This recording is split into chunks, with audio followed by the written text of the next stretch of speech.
प्रतापगढ़ पर पराक्रम, आदिलशाही दहल उठी। बीजापुर के दरबार की बात है। शिवाजी महाराज की गतिविधियों को देखकर आदिल शाह के दरबार में चिंता फैल गई। सभी सरदार दरबार में इकट्ठे हुए। एक से बढ़कर एक पराक्रमी तलवारबाज सरदार दरबार में उपस्थित थे। आदिल शाही का प्रशासन चलाने वाली बड़ी बेगम स्वयं उपस्थित थी। दरबार के सामने बड़ी गंभीर समस्या उपस्थित हुई थी। शिवाजी को कैसे पराजित करें? बड़ी बेगम ने दरबार के सरदारों से सीधा प्रश्न किया। बोलिए, शिवाजी का बंदोबस्त करने के लिए कौन तैयार है? दरबार में सन्नाटा छा गया। सभी अपने अपने स्थान पर चुप बैठे थे। शिवाजी महाराज का सामना करने का साहस कौन करता? सभी एक दूसरे की ओर देखने लगे। उसी समय एक भीमकाय सरदार झुककर सलाम करता हुआ आगे बढ़ा। उसका नाम था अफजल खान। खान ने बीड़ा उठाया। थाल में रखा हुआ बीड़ा उठाते हुए अफजल खान ने कहा, शिवाजी।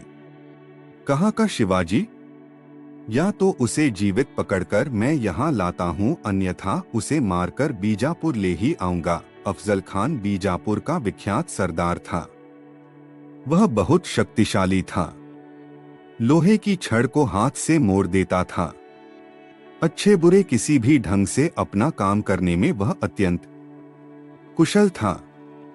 उसी अफजल खान ने भरे दरबार में शिवाजी महाराज को जीवित पकड़कर अथवा मारकर लाने की प्रतिज्ञा की। सारा दरबार खुश हुआ। उपस्थित सभी व्यक्तियों को ऐसा लगा, शिवाजी भोसले अब क्या जिंदा बचेगा। थोड़े ही दिनों में वह बंदी अवस्था में बीजापुर के दरबार में हाजिर होगा या उसका सिर दरबार में पेश किया जाएगा। अफजल खान बड़ी अकड़ और शान से बीजापुर से चल पड़ा। उसने अपने साथ विशाल सेना और युद्ध सामग्री ली थी। इसके पूर्व वह लगातार 12 वर्षों तक वाई प्रांत का सूबेदार रह चुका था। इस कारण उसे उस प्रदेश की पूरी जानकारी थी। बड़े घमंड से वह महाराष्ट्र की ओर बढ़ने लगा। स्वराज्य पर संकट। उस समय शिवाजी महाराज राजगढ़ में थे। अफजल खान आ रहा है, यह सूचना उन्हें मिली। वे समझ गए कि स्वराज्य पर बड़ा संकट आ रहा है, मगर वे डगमगाए नहीं। उन्होंने सोचा कि अफजल खान बड़ा धूर्त है, उसकी सेना विशाल है, अपना राज्य छोटा है और अपनी सेना भी कम है। खुले मैदान में खान के सामने टिक पाना कठिन है। अतः शिवाजी महाराज ने निश्चय किया कि उसका सामना युक्ति से करना चाहिए। वे जिजामाता से विचार विमर्श करके और उनका आशीर्वाद लेकर राजगढ़ से निकले और प्रतापगढ़ की ओर चल पड़े। अफजल खान के दावपेंच शिवाजी महाराज के प्रतापगढ़ पहुंचने की खबर सुनकर खान क्रोधित हुआ। वह जानता था कि प्रतापगढ़ पर आक्रमण करना सरल नहीं है, क्योंकि वह किला पहाड़ों के मध्य में था। चारों ओर घने जंगल थे, रास्ते में ऊंचे ऊंचे पहाड़ थे। सेना को जाने के लिए अच्छा रास्ता नहीं था। तोपें चढ़ाने के लिए कोई मार्ग न था। इसके अलावा वहां जंगली जानवरों की भरमार थी। शिवाजी महाराज प्रतापगढ़ से उतरकर नीचे आ जाएं, इसलिए अफजल खान ने दावपेंच खेलना शुरू कर दिया। उसने तुलजापुर, पंढरपुर आदि देव स्थानों को क्षति पहुंचाई, प्रजा को बहुत कष्ट दिए। उसका यह अनुमान था कि यह सब सुनकर शिवाजी महाराज प्रतापगढ़ छोड़ देंगे और बाहर आ जाएंगे।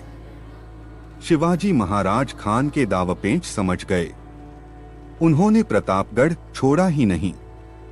तब खान ने दूसरी चाल चली।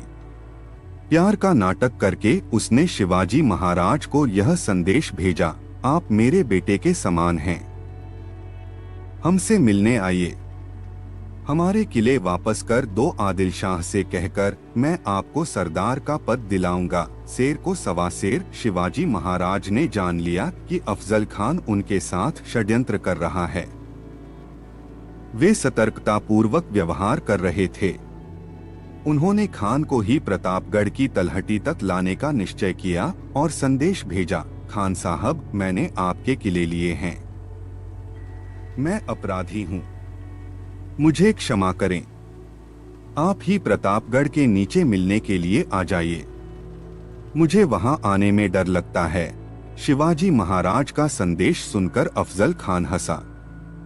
अपनी दाढ़ी को सहलाते हुए वह बोला, खूब, बहुत खूब। उसे लगा कि अफजल खान के सामने शिवाजी की क्या मजाल। वह डरपोक मेरे साथ क्या लड़ेगा? मैं खुद जाऊंगा और मिलते ही उसे कुचलकर मार डालूंगा।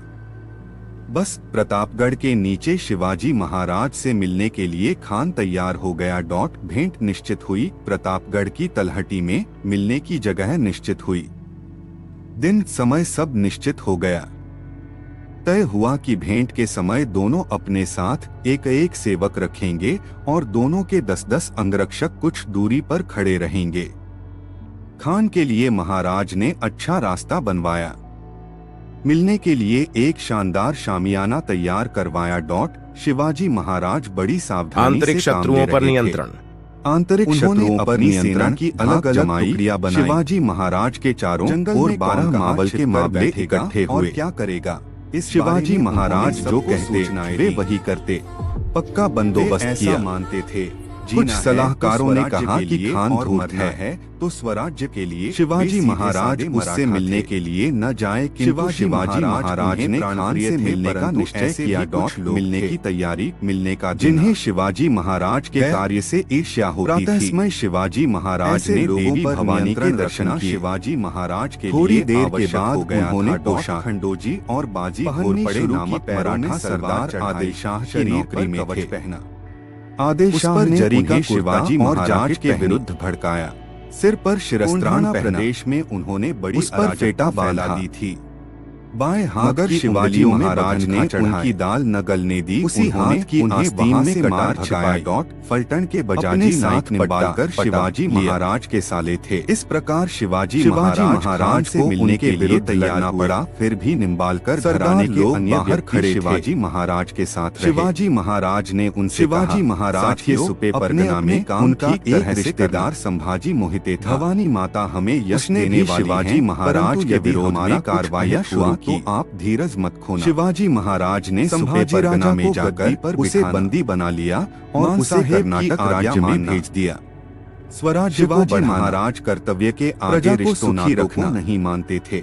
हम जा रहे हैं। जावली के चंद्रराव मोरे पड़े। शिवाजी महाराज के कार्यों की महानता को सभी मावलों ने स्वीकार किया। संभाजी कावजी ये उनका नाम चारों ओर गूंजने लगा। सिद्दी इब्राहिम शिवाजी महाराज प्रजा के राजा बन गए, किंतु यह बात से पहले ही की आंखों में खटकती थी। बैठ गया था। जावली के मोरे वह तरह तरह की कल्पनाएं कर रहा था।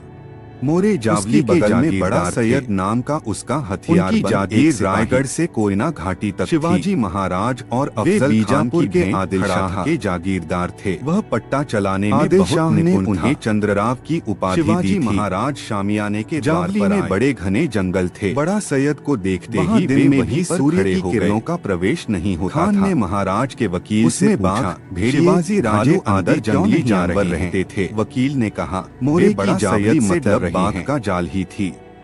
उसे इस कारण कोई भी मोरे को छेड़ने की हिम्मत नहीं करता था, लेकिन यह शिवाजी महाराज ने कर दिखाया। खान उठकर बोला, आइए राजा साहब, 1645 हमसे मिलिए। खान से झड़प महाराज सतर्क होकर आगे बढ़े। उनके उत्तराधिकारियों ने शिवाजी महाराज को गले लगाया। शिवाजी महाराज ने यशवंतराव खान के सामने महाराज ठिगने से दिख रहे थे। उनकी सहायता से यशवंतराव मोरे खान की छाती तक चंद्रराव के रूप में बैठे। खान ने तुरंत उस समय यशवंतराव ने शिवाजी महाराज को नजराना देना स्वीकार किया और दूसरे हाथ से शिवाजी महाराज के शरीर पर कटार किया, परंतु गद्दी पर बैठते ही वह सब कुछ शिवाजी महाराज ने पहना हुआ शिवाजी महाराज और कैसा वादा। कुर्ते के अंदर कवच होने से शिवाजी महाराज बच गए लगा। वे स्वराज्य के प्रदेशों पर आक्रमण करना बड़ी फुर्ती से उन्होंने आदि के भेंट पर बरकी से यशवंतराव करने लगा। बाएं हाथ की शिवाजी महाराज जान गए कि हाथ से निकालकर उसे स्वराज्य को क्षति पहुंचेगी। विद्रोह करने पर मारे जाओगे। बाहर निकल आए। महाराज ने यशवंतराव धराशायी हो गया। कठोर पत्र लिखा। इतने में खान को राजा कृष्णाजी भास्कर आगे बढ़ा। राजा शिवाजी महाराज पर तलवार से भगवान शंकर ने हमें राज्य दिया है। पट्टे के एक वार से इसलिए उसे मार गिराया। आपको राजा न कहलवाए। शोरगुल सुनकर बड़ा सैयद ने उद्दंडता से उत्तर दिया। वह शिवाजी महाराज राजा बनने ही वाला था कि तत्क्षण शिवाजी महाराज दौड़कर आया। जावली आओगे तो उलझन को अपने शरीर पर झेलकर शिवाजी ईश्वर की कृपा से आदिल शाह ने राजा की उपाधि वहीं पर गिराया और सिंहासन मेहरबान होकर दिया है। चलकर था जीवा इसलिए यदि आप यहाँ आएंगे तो परिणाम बुरा होगा। शिवाजी महाराज ने संभाजी कावनी ने बड़ी वीरता दिखाई। राजा खान की सेना और छत्र चामर कर शिवाजी महाराज गढ़ पर चले गए। हाथ बांधकर मिलने और हमारे लिए तोप दागी गई करने के लिए चले। शिवाजी महाराज की सेना इतने पर भी यदि गद्दारी करोगे तो मारे जाओगे। जावली के चारों ओर घना जंगल था। महाराज के सैनिकों रायरी का किला जीतना कठिन था। दिया मोरे के पास सेना असावधान थी। जावली सेना को सरकने के लिए राह भी नहीं। पूरी तैयारी के साथ शिवाजी महाराज ने जावली पर आक्रमण किया और खान की सेना की एक महीने पुरानी खान का बेटा फजल खान किसी तरह बच निकला और बीजापुर पहुंचा। अंत में वह अपने देशों को लेकर रायरी के किले में भाग गया।